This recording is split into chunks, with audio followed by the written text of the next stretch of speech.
अस्सलामुअलैकुम, my name is advocate Mannat Shaikh Mirza. आज मैं जिस वाले से इंफॉर्मेशन देने वाली हूँ वो है कि पुलिस कब किसी को अरेस्ट कर सकती है, और पुलिस जब अरेस्ट करेगी तो क्या उसके पास वारंट होना ज़रूरी है या पुलिस बगैर वारंट के किसी को गिरफ़्तार कर सकती है।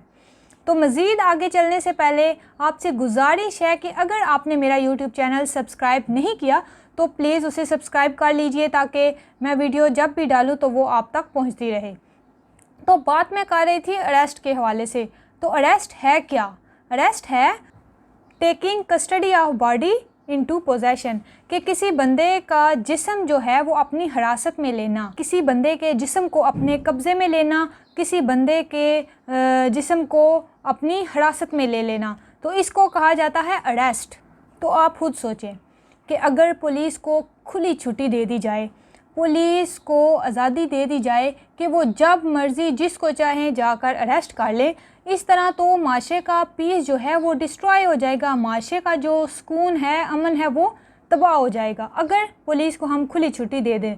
तो इसलिए इसके ऊपर लिमिट लगाने के लिए ज़ाब्ता फ़ौजदारी जो है, CRPC जो है हमारा क्रिमिनल प्रोसीजर कोड है, उसमें बाकायदा तौर पर बयान किया गया है कि कौन से ऐसे जराइम हैं, कौन से ऐसे मामलात हैं जिनमें पुलिस को इजाज़त लेना ज़रूरी है, तब वो जाकर किसी को अरेस्ट कर सकते हैं। तो इसलिए इसके ऊपर लिमिट लगाने के लिए जो हमारा ज़ाब्ता फ़ौजदारी है, हमारा क्रिमिनल प्रोसीजर कोड है, उसमें बाकायदा तौर पर ऐसे ऑफेंसेस बयान किए गए हैं, ऐसे जराइम बयान किए गए हैं, ऐसे मामलात हैं जिनमें बाकायदा तौर पर मेंशन किया गया है कि इन मामलात में, ऐसे जराइम में पुलिस अरेस्ट कर सकती है, और ऐसे जो जराइम हैं इन पुलिस को इजाज़त लेना पड़ेगी। किसकी इजाज़त लेना पड़ेगी? मजिस्ट्रेट की इजाज़त लेना पड़ेगी, क्योंकि कुछ ऐसे ऑफेंसेस हैं जिनमें पुलिस विदाउट वारंट जो है अरेस्ट नहीं कर सकती। पुलिस को इसके लिए क्या करना पड़ता है? पुलिस पहले जाकर इलाका मजिस्ट्रेट से परमिशन लेती है।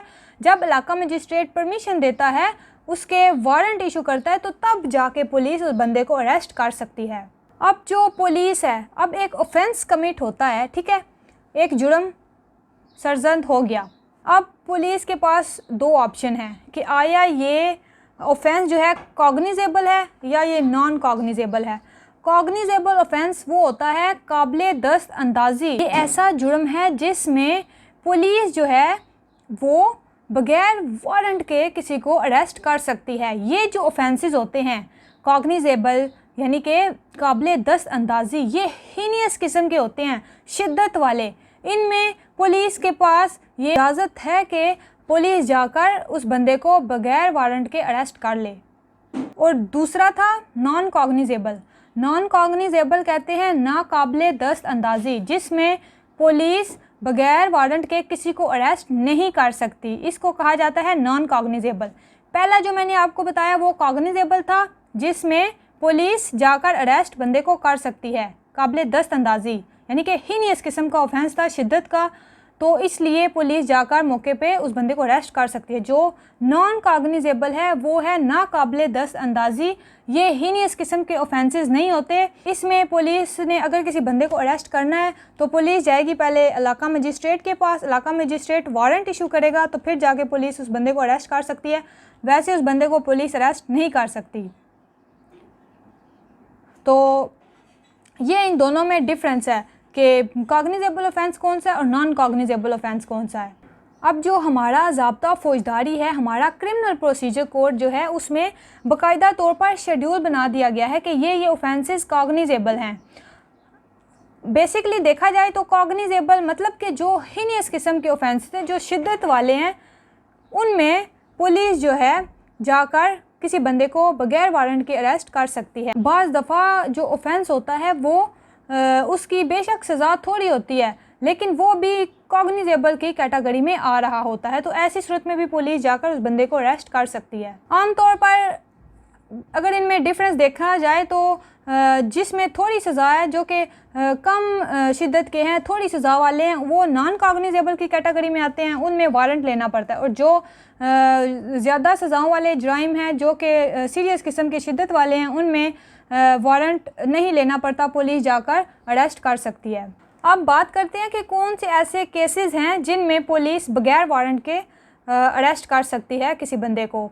तो नंबर 1 पे मैंने ऑलरेडी बता दिया है कि जो हीनियस किस्म के ऑफेंसेस हैं उनमें पुलिस जाकर अरेस्ट कर सकती है किसी बंदे को। नंबर 2, किसी बंदे के पास ऐसे औजार हैं, ठीक है, उसके पास कोई ऐसे हथियार हैं जिस बंदे के पास वो हथियार हैं उसके पास कोई रीज़निंग भी नहीं है कि ये हथियार क्यों है मेरे पास, किस लिए हैं, या कोई ऐसी मशीनें हैं या कोई ताला तोड़ने वाली मशीनें उसके पास हैं, तो ऐसे उसके पास कोई आलात हैं, हथियार हैं जिनके उसके पास एक्सप्लेनेशन भी नहीं है। तो अगर उस बंदे से पूछा गया है कि तुम एक्सप्लेनेशन दो कि ये हथियार तुम्हारे पास किस सिलसिले में है, क्यों तुमने रखे हो, इसके पास कोई जवाब ही नहीं है, तो ऐसे बंदे को भी पुलिस बगैर वारंट के अरेस्ट कर सकती है।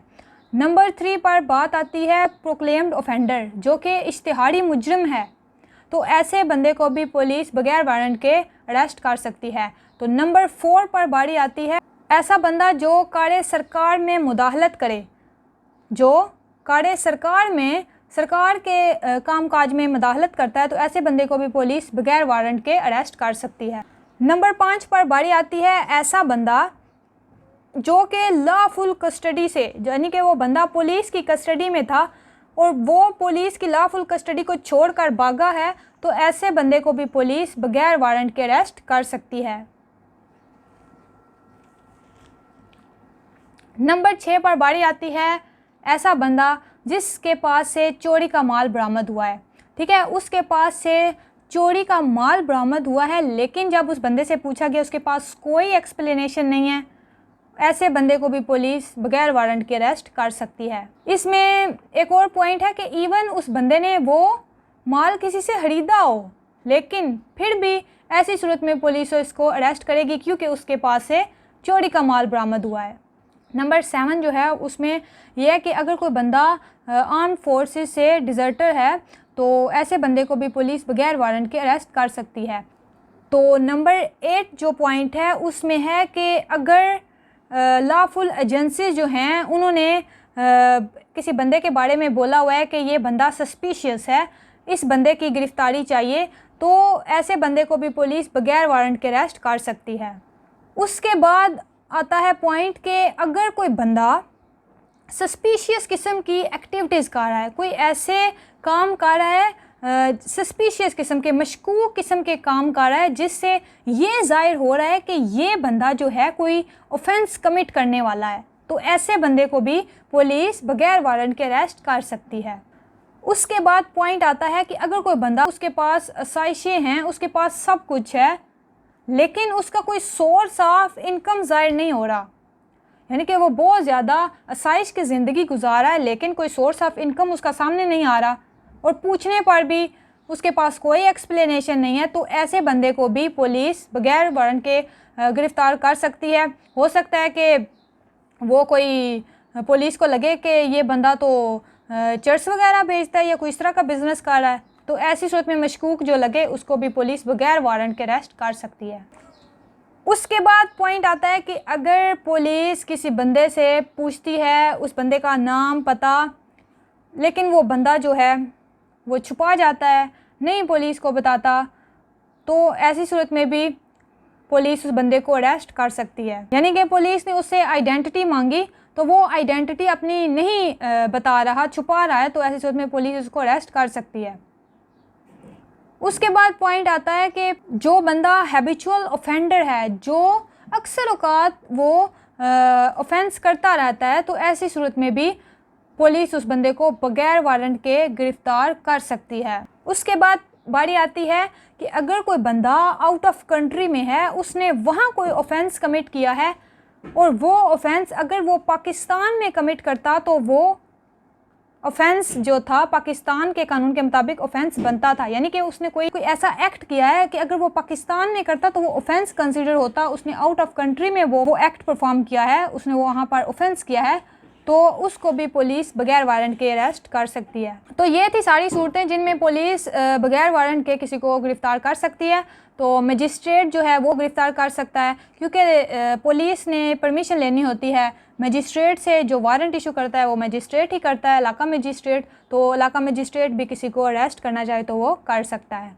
तो ये जो हमारा कानून है क्रिमिनल प्रोसीजर कोड जो CRPC है, ज़ाब्ता फौजदारी है, इसकी अगर आप सेक्शन 55, 56, 57 पढ़ें तो बाकायदा तौर पर वहाँ पर मालूमात दी गई है। तो ये सारी सूरतें थी जो मैंने आपके साथ डिस्कस की। तो मज़ीद अगर आप मुझसे कोई भी क्वेश्चन पूछना चाहते हैं तो वो आप नीचे कमेंट बॉक्स में पूछ सकते हैं और अपनी राय का भी इजहार कीजिए और मेरे चैनल को सब्सक्राइब करना मत भूलिएगा। Thank you very much. अस्सलाम वालेकुम।